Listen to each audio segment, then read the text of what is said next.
people have penetrated into the most remote corners of the planet, climbed to impregnable mountain peaks, descended into the deepest underwater hollows. But despite this, it is constantly found out that the world around is full of mysteries and riddles. Sasquatch, Bigfoot, truth or fiction? It is assumed that mountain populations of snowmen live in caves and forest populations build nests in the branches of trees. Growth ranges from 1 to 2.5 meters, in most cases 1.5 to 2 meters. Sightings of the largest individuals have been reported in the mountains of Central Asia, Bigfoot, and North America, Sasquatch. In Sumatra, Kalimantan, and Africa, most of the time, most people were less than 1.5 meters tall. But what do you do if you find yourself a captive Bigfoot? Stay tuned and we will tell you everything in detail in this video. Click the like button and subscribe right now. Welcome to Wild Assault.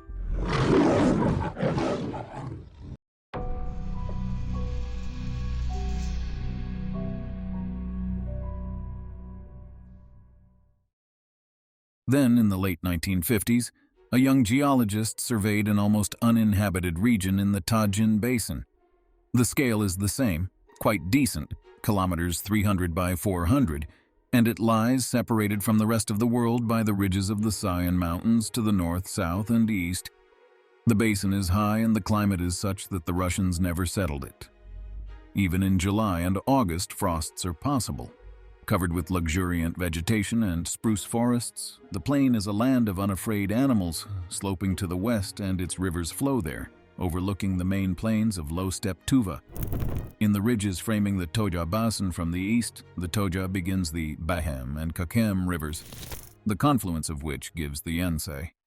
The young geologist and his partner were thrown into the upper Beheim, and their task was mainly to float down the river, to raft to the inhabited places at the foot of the mountains. So they sailed with their partner in a boat alone, almost in unexplored, unknown places. For a whole month, they did not see other people, because in the whole vast, almost Scotland-like Tajik region, lived only a few hundred people from the Tofalar tribe, reindeer herders and hunters. They are also rumored to be fugitive Old Believers. The boat drifted past a promontory. The elk raised its head, looked at the people perplexed, so he stood knee-deep in water, not even thinking of running. Standing there, watching, trying to figure out what kind of creatures were swimming. It was the first time Moose had seen such strange creatures. It was bright July evenings and the squirrels had to be driven out of the tent. They were running through the sleeping bags, taking into the cattle box, taking away breadcrumbs from the geologists. His partner was pitching a tent, and the geologist decided to walk along the trail, just to see what was here and where they had gone. On the path, the geologist was terribly surprised when he suddenly saw someone in a red fur coat. This someone ran away from him on the path about 30 meters ahead. "Hey, boy," yelled the geologist. The local ran even faster. The geologist ran after him, and he had to catch up with the poor local and explain that they were peaceful people, and one should not expect trouble from them. With geologists, on the contrary, you should always share fresh fish or milk. The local ran very fast, and the geologist was surprised. What short legs they have, long brown coats. And then the local suddenly hid behind a trunk and started to look out from there. "Hey!" the geologist shouted again. "What are you doing? We won't touch you, we are geologists." The local looked out from behind the trunk and smiled. He was smiling all over, literally, from ear to ear. The local, whatever one says, was still a bit strange, all in a red-brown coat, fur outside with sleeves. His hair, his face was unusual, without a forehead, and that smile. The more the geologist looked at that smile, the less he wanted to approach. He couldn't explain why, but the fact remained. The local seemed to repel him with a look. The geologist himself was somehow uncomfortable. After all, what is there to be afraid of? Oh, and he had his weapon on him. But he did not go in the direction of this local in a fur coat. On the contrary, he started to move in the opposite direction towards the boat and the tent, as if they could protect him from that smile, from the piercing gaze of the blue dots of his eyes. He put up the tent for his partner, almost boiled the soup, wondering about the story about the local. The geologist would have willingly swam away, but it was almost dark. It became impossible to swim further. At dinner, everyone discussed and wondered what people could be doing here. There were no cattle, no cleared land for arable land for a vegetable garden. We took rifles in the tent with us and put an axe in the headboard. But there were no more adventures that evening. Only at night someone was walking around the tent, and one day the stretching rod was yanked so that it rang like a string. "What are you doing?" the geologist screamed. "I'll get you." No one ever rang the bell again. But in the morning they found a big pile of feces in front of the tent. It looked completely human, and on the bushes hung strands of long, 10 centimeters long wool. When the next night came, the geologists decided to take precautions. They set several traps around the tent to protect themselves from uninvited guests. The first trap was a hidden rope stretched along the path to the tent. If someone stepped on the rope, it would get tangled in it, alerting the geologists to the presence of intruders. The second trap consisted of branches disguised as bushes of vegetation. If someone tried to sneak through the bushes, the branches would suddenly slam down, creating noise and attracting attention. The third trap was placed near the river. They dug a huge hole where they left bait in the form of fresh fish. If someone tried to approach the river to steal fish, he would immediately fall into the pit. The geologists took turns guarding the tent, not allowing themselves to relax for a moment. Although no further problems occurred, they were prepared for any eventuality. After all, the most unpredictable dangers could lurk in this wild corner of nature. After 3 days of continuous watch and vigilance, the geologists were completely exhausted.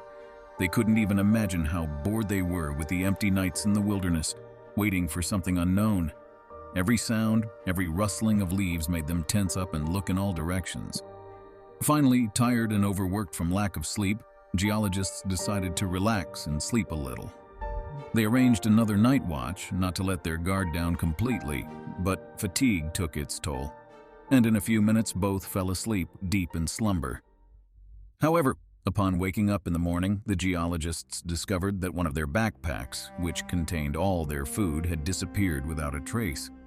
They searched the entire area, but no traces or clues of the abduction were found.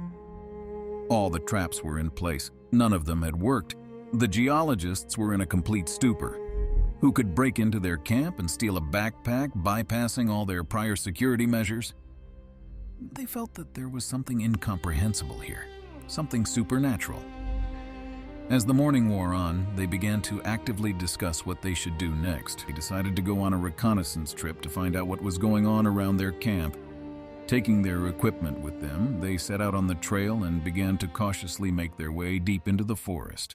Along the way, they noticed strange footprints that didn't look like animals or people. The footprints were deep and left by sharp claws. Their hearts hammered harder as they began to realize that they were facing something unknown and dangerous. As they made their way deeper into the forest, the geologists discovered an old cave hidden amongst the dense vegetation. They entered it despite the intimidating atmosphere inside. The cave was dark and cold, but they could see signs of life, bones, debris, and strange symbols on the walls. This was a place that someone had lived in for a long time. Worried, they continued exploring, and out of the corner of their eyes, they saw a shadow flicker past them. They rushed in pursuit, but the shadow disappeared into the forest. Suddenly, they heard whispering and rustling in the foliage coming towards them. Fear gripped them, but they decided not to retreat. Suddenly, a strange man came out of the darkness, dressed in a red coat with long hair and blue eyes. Its smile was incredibly sinister, and the geologists realized it was the creature that had been chasing them all this time. It was Yeti. The creature began to approach, making strange noises, and the geologists saw that it was armed with huge claws. Panicked, they realized that they were in a dangerous situation and they needed to act quickly. One of the geologists grabbed an axe from his backpack and began to lunge at the creature, but he was too fast and skillfully dodged the blows. The moment of a terrible fight was imprinted in their memory, when fear, adrenaline, and madness mixed into one. The monster was incredibly fast and agile. It dodged a blow from one of the geologists with an axe and, seizing the moment, struck him on the head with a swing. The geologist fell to the ground unconscious, his body lying lifelessly on the ground. The second geologist, seeing his partner knocked out, tried to run away. He was thrashing through the forest, trying to get out of this nightmare. Finally, he ran to a tree and leaned against it to catch his breath. His heart was beating so fast that it seemed as if it would jump out of his chest. He looked around, trying to determine where to run next, but suddenly, turning back, he saw a scary red-haired man standing in front of him. It was beautifully illuminated by the moonlight, its blue eyes glittering with insane anger. The monster was determined and fast, and without giving the geologist a second to think, struck him on the head. The geologist fell to the ground unconscious. His dark hair was dirty with mud, and his face was contorted with horror. The geologists woke up in a cold cave, their heads aching from the blows, their bodies weak and exhausted. They began to realize that they were in mortal danger, and fear gripped them to the bone. They began to scream in fear, hoping for rescue, for someone to hear their cries and come to their aid. But in response to their cries, they heard only echoes reverberating off the walls of the cave, reminding them of the hopelessness of their situation. The geologists realized that they would have to rely only on themselves, on their own strength and skills to get out of this trap. They decided to try to untie themselves to at least have a chance of survival. They slowly began to move their arms and legs, trying to free themselves from the ropes with which they were bound. Their hearts beat harder as they felt the ropes begin to loosen, their efforts beginning to bear fruit.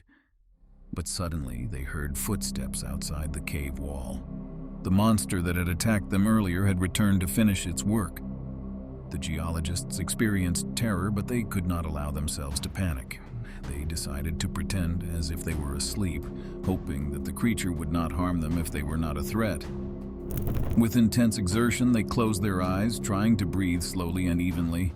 They listened to the footsteps approaching them, expecting a strike or something else scary at any second.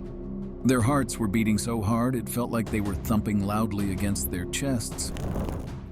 And now the monster approached them. Its breath felt on their faces.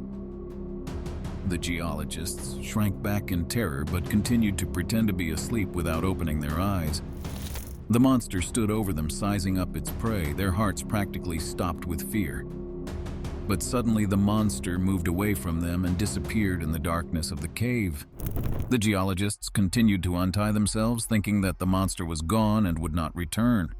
They tried not to move too fast so as not to attract attention, but also did not stop so as not to miss the moment to free themselves. But suddenly, when they could already feel the ropes beginning to come undone, a yeti leapt out of the darkness of the cave and began to growl at them. The geologists were terrified. They couldn't believe the monster had returned their trap. Bigfoot was holding a soiled and rotten game, the smell of which was so foul that the geologists felt themselves becoming uncomfortable. Bigfoot continued to growl and hiss at them, appealing to his wild natural instinct. One of the geologists realized that Bigfoot might be trying to feed them to show his kindness, or he might just be fed up with them as game. He made up his mind to save them, and holding back the vomit in his mouth, approached the game and began to bite it. The smell was horrible, the taste even worse, but he realized that this might be the only chance for salvation. After the geologists pretended to eat, Bigfoot gave them a growl and told them to sit down against a rock. The geologists obeyed the Yeti's gesture and sat back down to the rock they were tied to. The Yeti quickly tied them up again and then laid down next to them. The geologists' hearts beat faster and they clutched their eyes, trying to calm down and focus their thoughts. After a few hours, the Yeti lay down and began to snore so loudly that everything in the cave shook. It was hard for the geologists to sit and listen to this terrible sound. They realized that they would have to endure this until morning, and fear gripped them again. They decided not to take any chances and wait until morning to try to free themselves when the Yeti fell asleep. They sat in the eerie silence of the cave, listening to the Yeti's terrible snoring and trying to find hope for rescue. Finally, in the morning, when the first rays of sunlight entered the cave, Bigfoot was still asleep. The geologists began to carefully free themselves from the ropes, hoping that Bigfoot would not wake up. They moved slowly and carefully, so as not to attract the Yeti's attention. Once free of the ropes, the geologists cautiously approached the exit of the cave. They saw two huge logs that had been used to close the entrance to the cave. To the geologists, they looked like huge branches that had prevented them from freeing themselves earlier. When the geologists were almost out of the cave, one of them made a careless noise that attracted Bigfoot's attention. He jumped up, growling at them, and began running at lightning speed. The geologists were terrified, but decided not to wait, but to act. Grabbing the two huge logs, they swung at the same time and hit right into Bigfoot's forehead. He fell right under the feet of the geologists, who stood aghast at what had happened. Bigfoot was a horrible-looking man with a powerful body covered with long, dirty hair. His face was contorted with pain and anger. His sharp teeth stuck out of his mouth, expressing his savage nature. His blue eyes glittered with rage, and his claws were sharp and dangerous. Blood ran down his fur, forming muddy droplets on the floor of the cave. He was a terrifying and threatening creature, capable of violence and destruction. The geologists examined his body, making sure he was unconscious. They quickly bound his hands and feet to prevent a possible awakening and attack. Then, after a glance around, they realized that they needed to leave this cave as soon as possible. Not wanting to stay in a dangerous place for long, they rushed away, leaving the Yeti behind. The geologists ran without looking back, feeling a mixture of relief, fear, and gratitude for being rescued from this nightmarish place. They ran for a long time, each step reminding them of the terrifying fight with Bigfoot. They stopped every 500, 700 meters to rest and get some fresh air. The geologists' heads ached from the impact. Every step was hard and painful. They hadn't eaten in about 3 days, feeling their strength draining with each passing moment. Because the Bigfoot had hit one of the geologists in the head, he had severe headaches. But they couldn't stop. They had to get to safety. They ran for about 3 hours. Each step was agonizing, but they did not give up. Finally, they came running to the shore where the boat was standing. But what happened there put them in shock.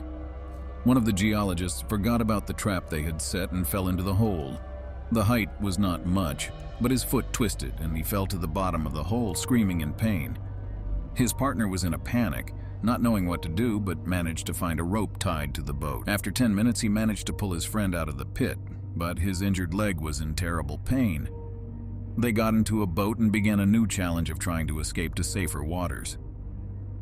Still stunned by the events in the Bigfoot cave, they were afraid that danger could be waiting for them at any moment. They couldn't stop thinking about that scary creature and their struggle to survive. One of the geologists had a foot problem, and they had to deal with that on top of everything else. But they didn't give up, and though their bodies were exhausted and broken, they kept moving forward, hoping for a happy ending in the end. Finally, after hours of strenuous sailing, they reached a safe shore. Their rescue was near. They made it to shore and collapsed on the sand, their bodies shaking from fatigue and the fear they had experienced. But they were alive, and that was the most important thing. After the geologists reached the safe shore, they were in a state of shock and exhaustion. Their bodies were battered and exhausted, and each of them felt incredibly tired. One of the geologists could not stand up because of his injured leg and was in great pain. His partner found help to rescue him. Rescuers quickly arrived and took the injured geologist to the hospital. He was diagnosed with a fracture and required surgery. He had undergone 2 surgeries, after which he was facing a lengthy recovery. His partner was suffering from shock and fatigue, but his injuries were lighter, and he was grateful that they were able to avoid more serious consequences. After the geologists recovered from the horrific events in the Bigfoot cave, one of them decided to tell everything that had happened to the rescue service. He found it hard to believe that his story sounded like a nightmare movie script, but he told everything in detail, hoping for help from the rescue service. Initially, they didn't believe him, but his persistence and convincing evidence forced the rescue service to investigate. The geologists were shocked by what they saw. They told their story to the rescue service, describing all the events with Bigfoot in the cave. They were frightened and exhausted, and the words of their story seemed unbelievable to the listeners. But the geologists insisted that everything had really happened and that they needed help. The rescue service began an investigation but was faced with a lack of evidence. There was no trace of the monster in the geologist camp except feces, and the rescue service began to doubt the veracity of their story. They tried to explain that it could have been a bear or other wild animal, but the geologists insisted that it was Bigfoot. The emergency services continued to investigate but could not find any evidence or proof of Bigfoot. The geologists were stunned and disappointed that their story was not taken seriously and they were left alone with their terrible memories. However, the geologists remained so convinced that they had encountered Bigfoot that they continued to tell it to anyone who was willing to listen. Their story became legend in the cave and on the island where these horrific events took place. The geologists knew that no one would believe them, but for them it was an important step in their journey. Thus, the geologists were left with strong impressions and fear after their encounter with Bigfoot. Their story was not confirmed by the rescue service, but for them it will remain a part of their lives, forever changing their view of the world and what it may be hiding.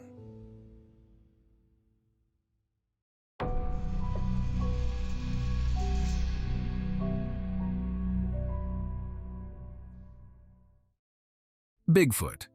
Yeti Sasquatch Bigfoot is a humanoid creature supposedly found in high mountainous or forested areas of the earth.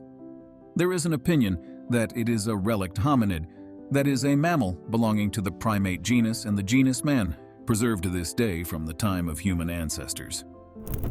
Swedish naturalist Carl Linnaeus labeled it as Homo troglodytes, cavemen.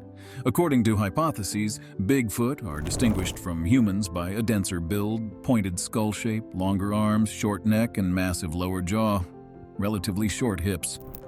Have hair all over their bodies that is black, red, or gray in color. The face is dark and the hair on the head is longer than on the body. The mustache and beard are very sparse and short, have a strong foul odor.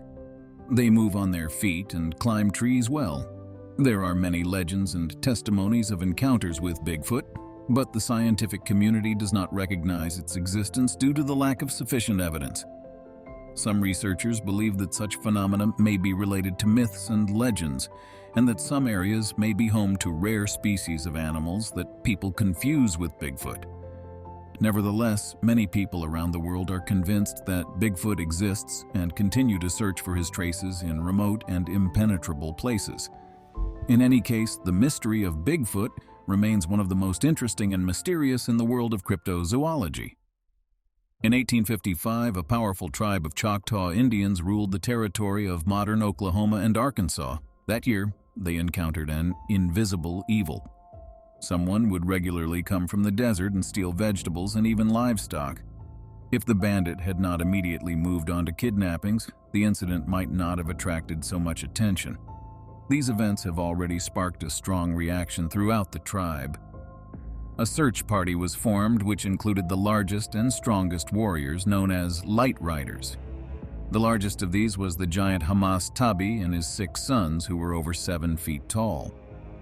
These giants, along with a 30-man French military detachment led by a warlord named Joshua Lafleur, set out to find the perpetrators of the child abduction. In the early morning hours, the combined group set out into the desert from the tribal capital of Tusculoma. Armed with powerful rifles and pistols, hungry for revenge, the fearsome and proud warriors thought they would easily defeat the enemy gang. But they were in for a rather strange surprise. The soldiers reached what is now known as the McCracken County Wilderness area of present-day Oklahoma, and after 8 hours of continuous riding under the blazing June sun, they stopped to rest near the Clover River. At a rest stop, gear, weapons, water, and food supplies were checked before the final decisive rush. The desert light was soft but still quite bright, reflecting off the red rocks and golden sand. The air was filled with the odors of the wilderness, tar, dry earth, and bush. The water in the river was clear and cool, providing a welcome relief from the heat. The soldiers set up camp, building a fire for cooking and resting. They were tense and excited for the coming battle, but at the same time they felt a growing anxiety about the unknown enemy. Sunset began to set and the desert took on new hues from orange to purple. In the darkness, stars began to pierce through the night sky, giving the desert a mysterious and mystical look. The soldiers prepared for battle by tightening their belts and checking their weapons. They knew they had a difficult and dangerous mission ahead of them, but they were ready to accept the challenge and protect their land and their tribe at all costs. After 14 hours of non-stop riding, the group arrived at the area where the bandits were thought to be most active. Here, Lafleur suddenly ordered a halt, as if he saw something disturbing. The commander peered into the distance through binoculars and reported that something was moving ahead. Once he was sure it was the enemy, the general laid aside his trumpet and ordered his soldiers to attack. With a battle cry, the huge bloodied warriors rushed on their horses through the trees toward the battlefield. But their mighty advance was soon halted when they encountered a wall of unbearable stench of rotting corpses. The horses began to kick and stagger helplessly. The sudden panic caused the riders to fall from their horses to the ground, coughing and fainting. Some of the warriors, including Tabby and LaFleur himself, were able to calm the animals and slowly advanced through the sickening stench of rotting flesh. Soon a clearing was revealed. In the center of it was what was described as an earthen hill, around which were scattered numerous corpses in varying degrees of decomposition. The whole still life was covered by clouds of flies that buzzed around the terrified warriors. There was no sign of any living bandits here, but nearby were three huge ape-like creatures covered in hair so tall that even Tubby looked dwarfed by them.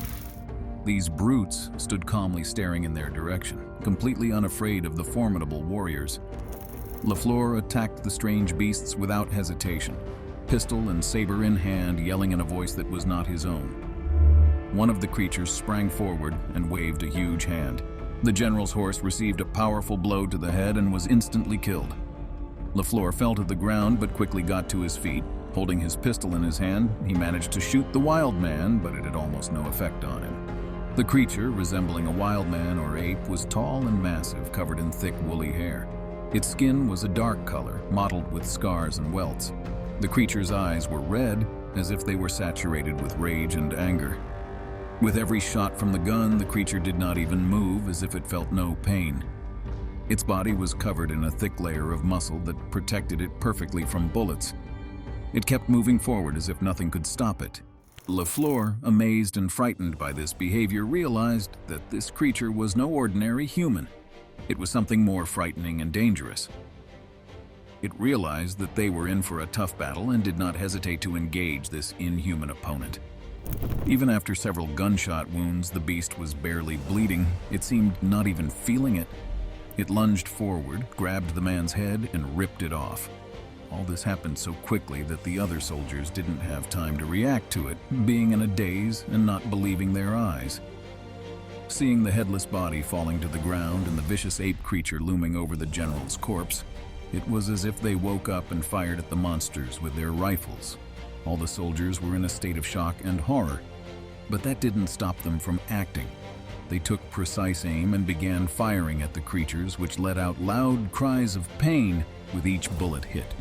The rough bodies of the creatures shook and sparked from the impact of the bullets, but they still continued forward, attacking the soldiers. Despite their fear and disgust, the soldiers were collected and determined. They fired and reloaded their rifles quickly and efficiently, trying to stop these inhuman opponents at all costs. The cruel screams of the creatures reflected their anguish, but they continued their attack as if they did not notice the pain and vulnerability. The soldiers were persistent and did not give up, fighting these monsters until their last breath. They shot and shot until finally the creatures collapsed to the ground, letting out their last blood-curdling screams. The volley mowed down all but one of the beasts. The badly wounded creature limped away in an attempt to escape, but was caught up by one of Tabby's warriors, who pounced on it and decapitated it with his hunting knife. After all this, the thinning search party prepared to repel another possible attack, but that, as it turned out, was the end of it. Only thick smoke, the stench of dead bodies, feces, and urine surrounded them, and just ahead, Tabby's son crouched over a huge beast with a bloody knife in his hands. The soldiers then set to the grim work of burying the dead, finding the bodies of at least 19 children among them, and the carcasses of the giant beasts were burned on a pyre. The soldiers, filled with horror and shock at what was happening, began to gather the bodies of the murdered children for their final resting place. They handled each body carefully and cautiously, trying to minimize additional injuries. The children were dressed in simple clothes, but their faces expressed terror and fear of death. The soldiers, themselves feeling the pain and grief, carefully laid the bodies in the pit, carefully covering them with dry earth. At this time, as the entities were studied up close, fear and disgust overwhelmed the soldiers. They saw that these creatures were quite unlike any other animals they had ever seen. Their bodies were covered in thick hair, their skin was dark in color, and their eyes glowed with red fire.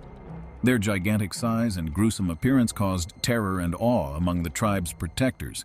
In the process of burying their slain comrades in arms and children, the soldiers experienced mixed feelings from grief and rage to admiration and awe for the way they had fought these inhuman beings.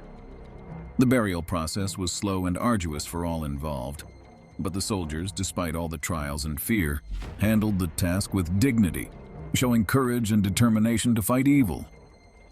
When at last all the dead were finally given to the earth and the fires burned to ashes, the soldiers set about gathering their weapons and equipment. The warriors were weary and exhausted after this terrible battle, but they remained a united and strong group, ready to defend their tribe and land from any danger. It was through the courage and determination of these warriors that the Choctaw tribe was able to overcome the challenge and ultimately defeat the evil that lurked in the forgotten corners of the wilderness. After that terrible day, the story became a legend and a warning to all who doubted the might and fortitude of this ancient tribe. This is without a doubt a heartbreaking, scary story, filled with mysteries, monsters, and some abnormality.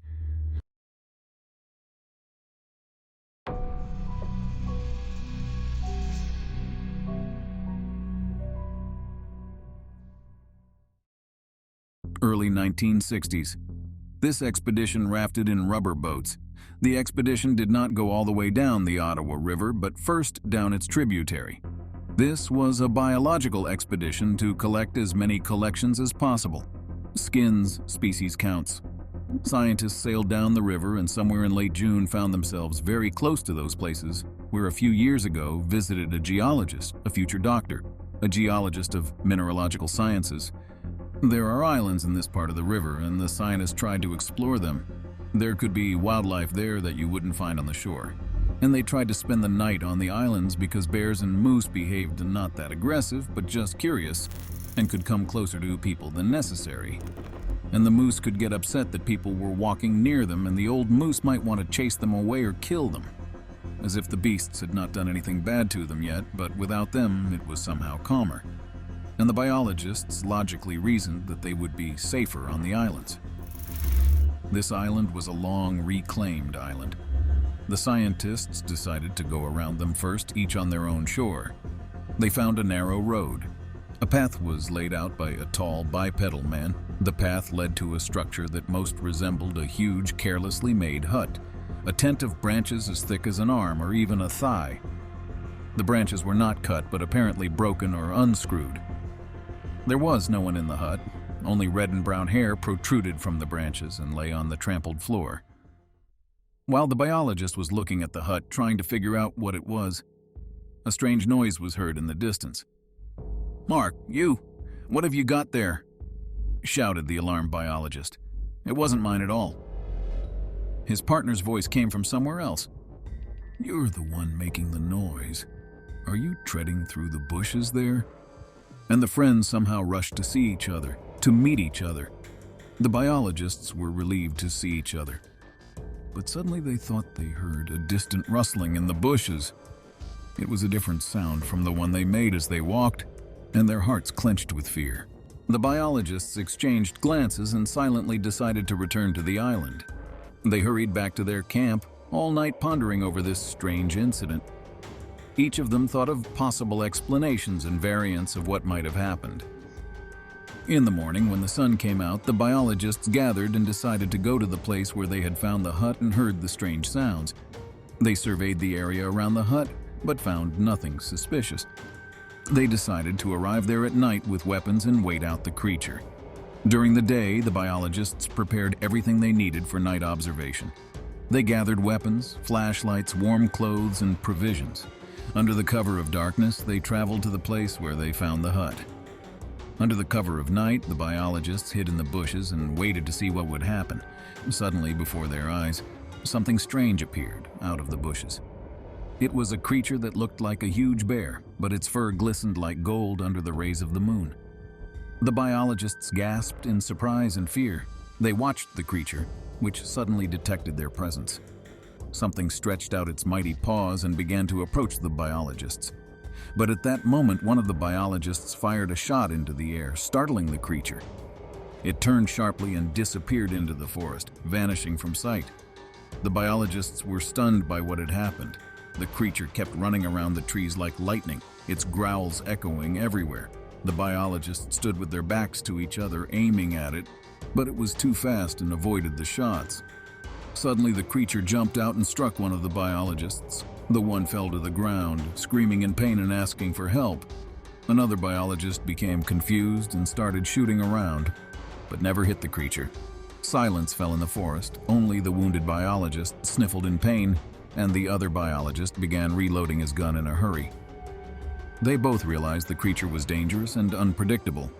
They realized that there was something unknown and terrible here, but they had no choice. They had to hold out until morning before the creature disappeared.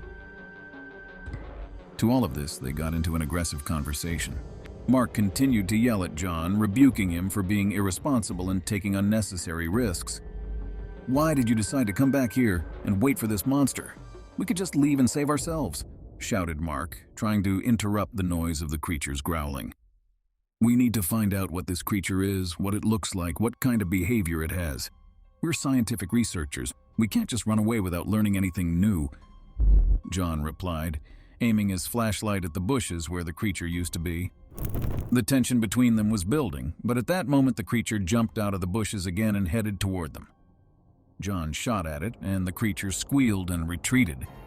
The biologists followed it in terror until it disappeared into the darkness.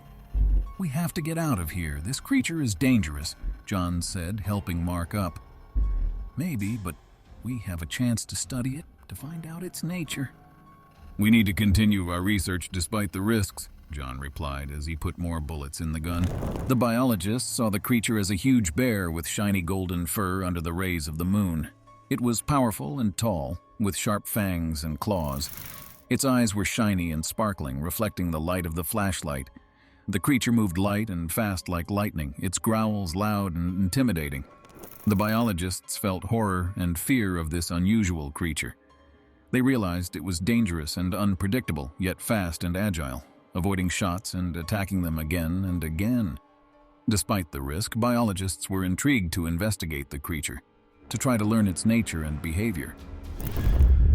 Despite wanting to explore and study the creature, the biologists realized that their safety was more important than anything else. They decided to leave the place and crawled away, keeping their eyes on the place where they had seen this strange and dangerous creature. Their hearts beat faster, and their hands shook with adrenaline and fear. John quickly retrieved a loaded shotgun and handed it to Mark, who was defeated and wounded by the creature's blow. Wasting no time, John grabbed Mark's hand and dragged him toward safety, moving with a quick and determined gait. They didn't say a word. There was no need to waste precious time talking. They just had to get to safety. The biologists' hearts were beating in unison, and their eyes were tensely watching their surroundings, waiting for the creature's sudden appearance. John knew they would have to stay alert and focused to avoid another attack. Finally, they reached the nearest shelter where they stopped to breathe and assess the situation. Mark lay on the ground, breathing heavily. His wound was bleeding, but he was conscious. John checked the surroundings with a sigh of relief, making sure the creature wasn't following them. The biologists realized that they were in for a rough night full of tension and danger. They were in complete suspense, not knowing what this creature was, where it came from, or why it was attacking them. Getting into the boat, John helped Mark tie himself to it so he wouldn't fall into the water while moving. John took his paddle and began to move down the river, heading for the nearest place where they could get help. The night was dark and quiet, with only the sound of oars and the murmuring of the river breaking the silence. Along the way, they discussed what had happened, trying to figure out what the creature was and how they had avoided tragedy. Mark was grateful for John's rescue and help, and John felt obligated to protect his friend and co-worker. When they reached the shore and made it onto dry land, they were relieved and glad to be out of danger. The locals helped them to the nearest medical center, where Mark was examined and given the necessary treatment. He had his wound bandaged and was given antibiotics to prevent infection. John, feeling guilty for what had happened, decided to travel with a group of hunters to the place where they had seen the creature. Their goal was to find out where it had come from and how to prevent similar incidents in the future. They set off into the woods with rifles and flashlights drawn, ready for any eventuality. After a long trek through the forest, the hunters and biologists finally reached the spot where Mark and John had been attacked. They cautiously surveyed the surrounding area, looking for signs of the creature and prepared themselves to face danger. Suddenly, in the thick bushes, they noticed movement. The creature stepped into the clearing and appeared before them. It was big, furry, with sharp claws and an ominous appearance. The hunters and biologists raised their rifles at once and opened fire. The creature fell to the ground, emitting a prolonged howl. They quickly ran up to it and lifted it face up to examine it closely. But to their surprise, it was an ordinary bear. Everyone was in shock. How could this have happened? Mark realized it was not what he had described, but no one believed him. Deciding to conduct an experiment, they took the bear's fur for a test and analyzed it. The results showed that the fur did not contain any abnormalities or unusual substances. They buried it and headed back, but Mark was in shock. He realized that something was wrong and that it was not an ordinary bear cub. However, no one wanted to listen to it. The biologists and hunters believed that what had happened was just a snag or a misunderstanding. So Mark was forced to accept this fact and return home with the others. But in his heart, he realized that there was something unknown here, something unexplainable. He had left a part of his heart on this cursed island, which was now inhabited by something sinister and mysterious. And he swore to himself that he would come back here to solve the mystery of this place and realize what was really on this cursed island.